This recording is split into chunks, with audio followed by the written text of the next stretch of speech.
छत्तीसगढ़ी गाने सुनने के लिए हमारे चैनल को सब्सक्राइब करें एवं बेल आइकन को क्लिक करें। श्री जानकी स्टूडियो प्रस्तुत करते हैं ये सुंदर गीत।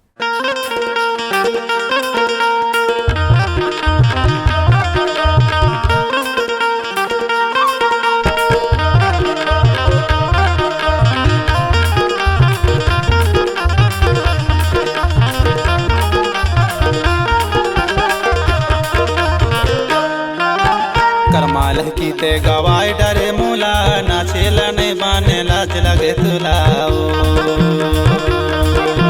निहुर निहुर कर माना चाहे डरे मोला गाएला नहीं जाने लाज लगे तोला रे लाज लगे तुला वो लाज लगे तुला लाज लगे तुला वो लाज लगे तुलाओ लाज लगे तोला यार लाज लगे तोला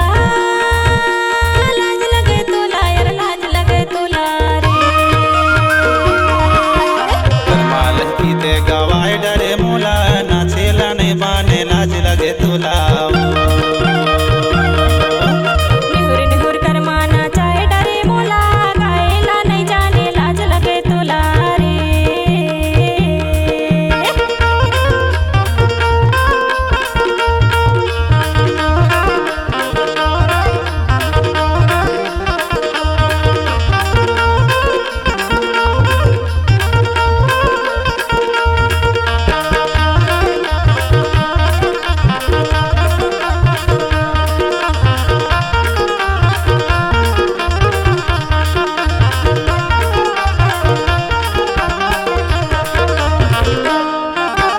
पानी रे आवे पवन धर के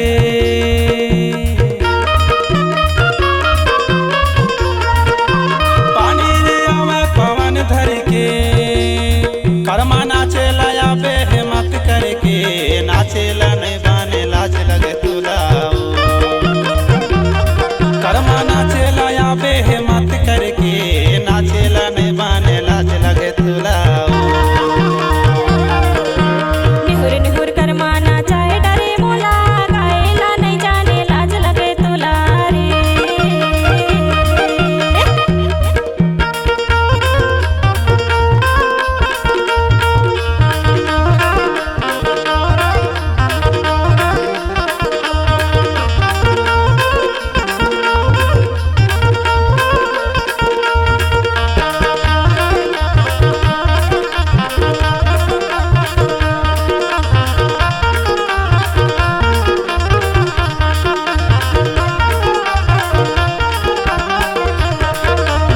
नहीं करो धोखा मैं आहूँ जरूर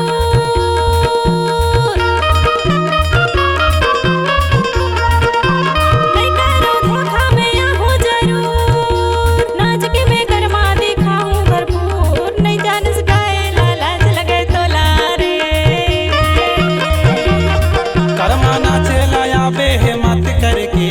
नाचेला नहीं बाने लाज लगे तुलाओ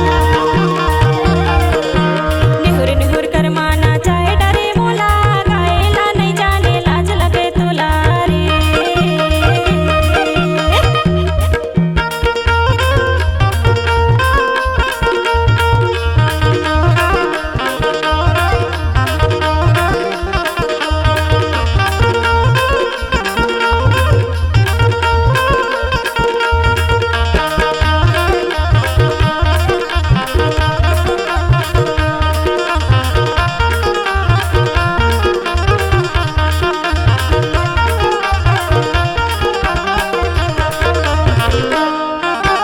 नदिया के तिरमा देखेला कचरा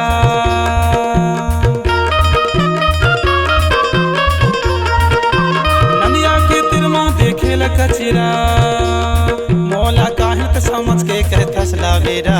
नाचेला नहीं बाने लाज लगे तुलाओ मोला काहे त समझ के कहतस लावेरा नाचेला नहीं बाने लाज लगे तुलाओ निहुर निहुर कर माना चाहे डरे मोला गाएला नहीं जाने लाज लगे तोला रे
नहीं जानस न जी। अच्छा, श्री जानकी स्टूडियो नौरुजाबाद फुली डिजिटल टेक्नोलॉजी के साथ आपके क्षेत्र में जाना माना स्टूडियो। आपके स्वर में हम जान डालने का प्रयास करते हैं। श्री जानकी स्टूडियो में एक बार अवश्य पधारें। रिकॉर्डिंग हेतु संपर्क करें श्री जानकी स्टूडियो, पीपल चौक, नौरुजाबाद। मोबाइल नंबर 9424683948 एवं 9755084615।